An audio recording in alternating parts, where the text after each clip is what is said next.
John Cena, hubot-hubad.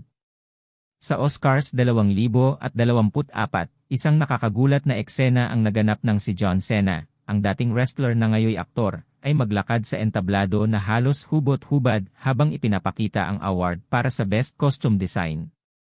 Ito ay bahagi ng isang bit na nagpaparangal sa isa sa mga pinakamalupit na sandali sa kasaysayan ng Academy Awards noong 1974, kung saan isang hubot-hubad na lalaki ang tumakbo sa entablado habang si David Niven ay nagpapakilala kay Elizabeth Taylor. Sa kabila ng pagkakaroon ng kakaibang suot, hindi ito naging isang streaker bit tulad ng inaasahan ni Jimmy Kimmel. Sa halip, si Cena ay lumabas sa entablado na may malaking sobre na nagtakip sa kanyang mga pribadong bahagi. Ang mga manonood ay nagtawanan sa kanyang paglabas. Ito ay isang nakakatuwang pagpapakita na nagpamalas ng kanyang kakaibang estilo sa Oscars.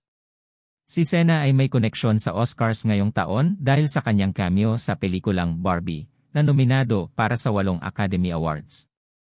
Ang Oscar para sa Best Costume Design sa Oscars 2024 ay napanalunan ni Holly Waddington para sa kanyang trabaho sa pelikulang Poor Things.